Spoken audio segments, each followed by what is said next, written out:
चलिए महाराष्ट्र झारखंड से आगे दिल्ली की बात करते हैं। आगामी दिल्ली के विधानसभा चुनाव से पहले दिल्ली में आम आदमी पार्टी की पहली लिस्ट सामने आ गई है। पीएसी की बैठक हो रही थी और चुनाव से पहले बढ़ चढ़कर तैयारी के चक्कर में और कैलाश गहलोत के इस्तीफा देने के और आम आदमी पार्टी छोड़ने के बाद अब ये लिस्ट आई है और इस पीएसी में कौन कौन किस किस का नाम है ये भी आपको यहाँ अखाड़ा में बताने की कोशिश करेंगे। पहली लिस्ट में 11 उम्मीदवारों के नाम बताए जा रहे हैं। जावेद मंसूरी इस वक्त हमारे साथ लाइव जुड़ रहे हैं। जावेद बताइए कौन कौन है, कहां से, और 11 लोगों की लिस्ट अभी तय हुई है। देखिए ये 11 लोगों की जो लिस्ट आई है, 11 उम्मीदवारों की, इसमें खबर क्या है आपको सबसे पहले ये बता देते हैं। कई मौजूदा विधायकों के टिकट आम आदमी पार्टी ने काट दिए हैं। जो नए लोग आम आदमी पार्टी में शामिल हुए थे उनको टिकट दिया गया है। बीजेपी से ब्रह्म सिंह तंवर आए थे, उनको उम्मीदवार बनाया गया है। किराड़ी से ऋतुराज झा आम आदमी पार्टी के मौजूदा एमएलए थे, उनका टिकट काटकर अनिल झा जो कि बीजेपी से अभी हाल ही में आम आदमी पार्टी में आए हैं उनको उम्मीदवार बनाया है। इसके अलावा सीलमपुर से चौधरी जुबैर अहमद को आम आदमी पार्टी का उम्मीदवार बनाया गया है। यहाँ से अब्दुल रहमान का टिकट काटा गया है। इसके अलावा सीमापुरी से राजेंद्र पाल गौतम आम आदमी पार्टी के विधायक थे, उन्होंने आम आदमी पार्टी छोड़कर कांग्रेस का दामन थामा था। तो इस सीट पर भी वीर सिंह धिकान जो कि कांग्रेस से आए थे उनको टिकट दिया गया है। मटियाला से गुलाब सिंह यादव विधायक हैं, उनका टिकट काटकर सोमेश शौकीन जो कि कांग्रेस के पूर्व विधायक रहे हैं उनको टिकट दिया गया है। तो पहली सूची 11 उम्मीदवारों की आम आदमी पार्टी ने जारी की है। सियासी जमीन तैयार कर दी है दिल्ली विधानसभा चुनावों की। महाराष्ट्र और झारखंड का जो चुनाव है वो अभी संपन्न ही हुआ है, 23 तारीख को नतीजे आएंगे। लेकिन अब आप मानकर चलिए आज के बाद से दिल्ली विधानसभा चुनावों की सियासी बिसात शुरू हो जाएगी। तो इस 11 नामों की सूची में अगर आपको बताएं तो कौन कौन उम्मीदवार बनाए गए हैं, हमने बताया छतरपुर से ब्रह्म सिंह तंवर हैं, किराड़ी से अनिल झा, विश्वास नगर से दीपक सिंगला को फिर से मौका दिया गया है, रोहतास नगर से सरिता सिंह आम आदमी पार्टी की वो पूर्व में विधायक रही हैं, पिछली बार हार गई थी, उनको टिकट दिया गया है। लक्ष्मी नगर से बीबी त्यागी को उम्मीदवार बनाया गया। बीबी त्यागी उस लिस्ट में छूट गए थे। बीबी त्यागी भी बीजेपी से हाल ही में आम आदमी पार्टी में शामिल हुए। पिछली बार आम आदमी पार्टी लक्ष्मी नगर हार गई थी।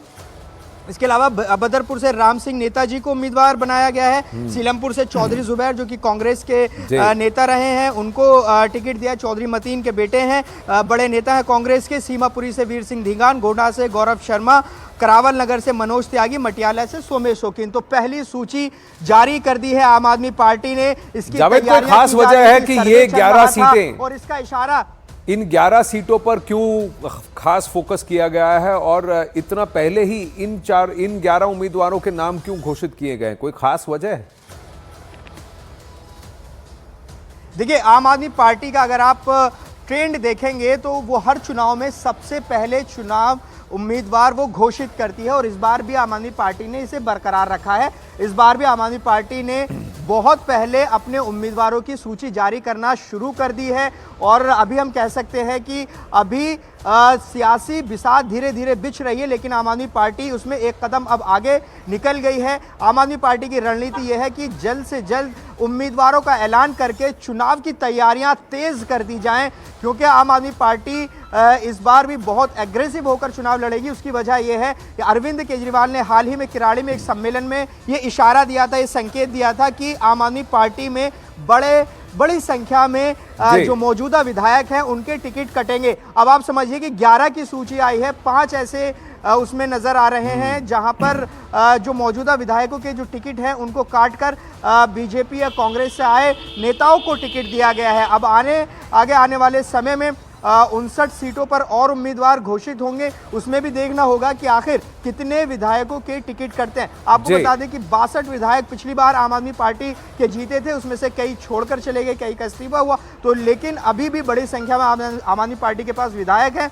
तो ये बड़ी खबर है कि अब कितने तो और आप ये कह रहे हैं कि आम आदमी पार्टी ने एक सबसे पहले हर बार की तरह वो पहले ही उम्मीदवारों की घोषणा करते हैं ताकि वो अपनी अपनी कॉन्स्टिट्यूएंसीज में काम कर सकें और चुनाव के लिए माहौल बना सकें। दूसरी बात, उन्हें एंटी इनकम्बेंसी का डर है जिसकी वजह से 11 में से 5 तो वैसे ही उन्होंने बदल दिए हैं। जरा ये पूरी लिस्ट जरा देख लेते हैं। छतरपुर से ब्रह्म सिंह तंवर हैं, अनिल झा किराड़ी से हैं, दीपक सिंगला विश्वास नगर से हैं, सरिता सिंह रोहतास नगर से हैं, वहीं अगर आप आगे जाएं, बीबी त्यागी हैं लक्ष्मी नगर से, राम सिंह बदरपुर से हैं, चौधरी जुबैर सीलमपुर से हैं, वीर सिंह ढिंगाण ये सीमापुरी से हैं।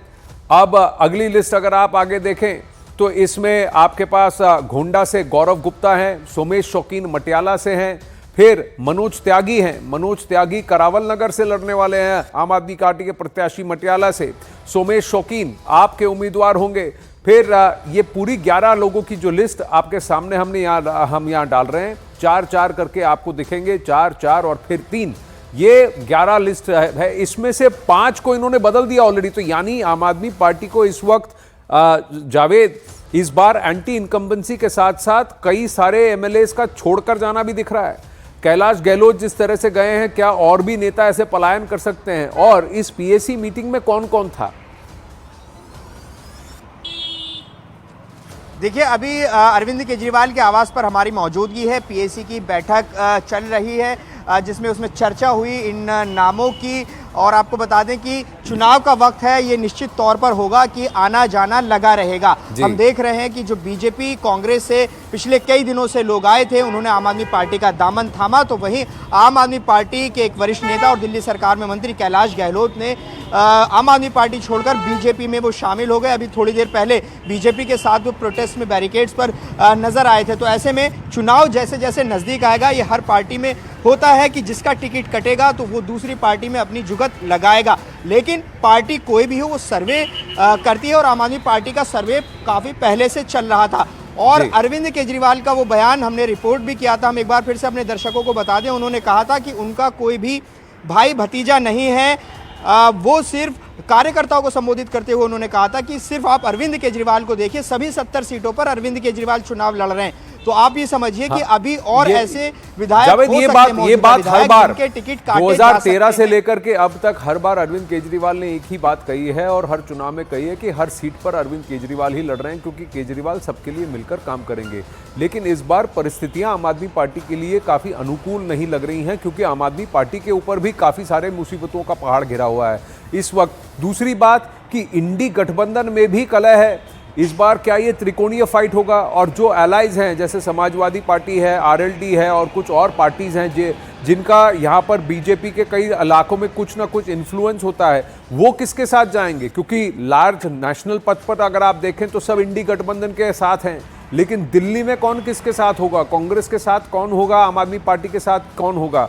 और क्या इस बार कांग्रेस तीखा हमला करेगी? क्योंकि कांग्रेस चाहेगी कि जो उसको शायद अगर महाराष्ट्र में जीत होती है, झारखंड में अपनी सरकार बचा पाते हैं, तो फिर एक मोमेंटम होगा जिसको कि वो कैश इन करना चाहेंगे। हरियाणा में उनके जो रिजल्ट्स थे वो विपरीत आए, उनके प्रतिकूल आए कांग्रेस के, तो दिल्ली में माहौल बदलने की कोशिश करेंगे। क्या आम आदमी पार्टी ने इसका समीकरण किया है कि इस बार मुकाबला त्रिकोणीय होगा और वो भी तीनों तरफ से काफ़ी एक्शन होगा?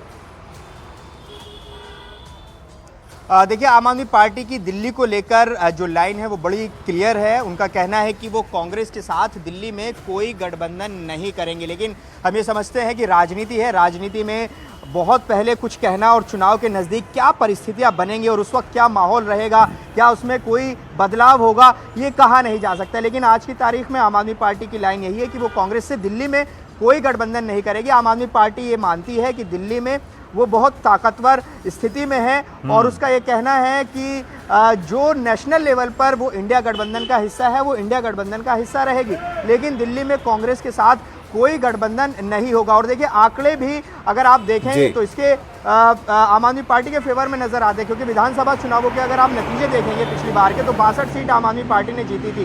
कांग्रेस के पास एक भी विधायक पिछले 2 चुनावों से नजर नहीं आ रहा है। तो ऐसे में आम आदमी पार्टी कांग्रेस को कोई पॉलिटिकल ताकत नहीं मानती, वो मानती है कि सीधा मुकाबला दिल्ली में बीजेपी और आम आदमी पार्टी पर जावेद, आप एक बात समझेंगे ना यहाँ पर कि देखिए, इस बार का चुनाव आम आदमी पार्टी के लिए पर्टिकुलरली थोड़ा सा तकलीफ दे या मुश्किल भी होगा, क्योंकि अरविंद केजरीवाल परेशानियों के कटघरे में घिरे हैं। आतिशी अभी इस वक्त चीफ मिनिस्टर हैं उनके 2-3 मंत्री इस वक्त, एक इम्पॉर्टेंट मंत्री छोड़ के चले गए, 2 मंत्रियों के ऊपर फिर भी अभी भी प्रॉब्लम्स हैं, केसेस का बड़ा। और दिल्ली के अंदर कांग्रेस वापस अपनी साख जमाने की कोशिश करेगी, क्योंकि हरियाणा में भी प्रबल तरीके से हरियाणा में आम आदमी पार्टी को मना कर दिया था। कांग्रेस ने लास्ट मिनट तक उनसे बातचीत कर लास्ट में कहा आपको 3 या 4 सीटें ही देंगे। कहीं ना कहीं इस बार क्या आपको लग रहा है कि कांग्रेस भी दिल्ली में कोशिश कर सकती है, जिसकी वजह से आम आदमी पार्टी, क्योंकि वो इनकम्बेंट है, को 2 चैलेंजर से मुकाबला करना पड़ेगा, एक बीजेपी और दूसरा कांग्रेस। और ये जो उम्मीदवार चुन के आ रहे हैं, देखिए बीजेपी से भी आ रहे हैं, कांग्रेस से भी आ रहे हैं, जो पलायन करके भी आप में जुड़े, उनको अब की बार टिकट मिला है। इन 11 की लिस्ट में ही वो ऐसे कई नाम आपने भी गिनाए जो शुमार हैं, जो बीजेपी कांग्रेस छोड़ के आए। तो कहीं ना कहीं आपको लगता है कि इस बार एक त्रिकोणीय फाइट की तैयारी में आम आदमी पार्टी लगी है, या उसको लगना पड़ेगा? देखिए, अगर आप देखेंगे दिल्ली की सूरत हाल, तो ऐसे में पार्टी 3 बड़ी नजर आती हैं जी, आम आदमी पार्टी, बीजेपी, कांग्रेस। लेकिन चुनाव दर चुनाव इनका जो परफॉर्मेंस है वो आपको अलग अलग नजर आएगा। पिछले चुनावों की, अगर लोकसभा चुनावों की बात करें, तो यहाँ पर दिल्ली में लोकसभा चुनावों में गठबंधन था आम आदमी पार्टी और कांग्रेस के बीच। नतीजा क्या हुआ हम जानते हैं, सभी 7 सीटों पर बीजेपी चुनाव जीती। आम आदमी पार्टी ने तब भी ये कहा था कि विधानसभा चुनाव के लिए कोई गठबंधन नहीं है, राष्ट्रीय स्तर पर लोकसभा चुनाव के मद्देनजर गठबंधन किया गया है। उसके बाद हरियाणा का चुनाव आता है। हरियाणा के चुनाव में गठबंधन की सुगबुगाहट चली थी आम आदमी पार्टी और कांग्रेस के बीच। गठबंधन नहीं हो पाया, कांग्रेस अलग लड़ी, आम आदमी पार्टी अलग लड़ी चुनाव। लेकिन हरियाणा के रिजल्ट क्या है वो हमारे सामने है जी। आपके सभी कई उम्मीदवारों की जमानत जब्त हुई थी उसमें। बात करें दिल्ली विधानसभा की, जी जी, दिल्ली विधानसभा चुनावों की, जावेद से दिल्ली विधानसभा पर और बात करेंगे। क्या आम आदमी पार्टी की एक और लिस्ट आज जारी हो जाएगी? 70 उम्मीदवारों में से 11 की घोषणा हो चुकी है, जिसमें से करीब 5 का तो पत्ता कटा है। जो मौजूदा इनकम्बेंट्स हैं, नए चेहरे वहां दिख रहे हैं। क्या और भी वहां पर कटाई होगी? इस पर ध्यान रखेंगे, इस पर भी गौर करेंगे। खबर के साथ लौटेंगे ब्रेक के बाद।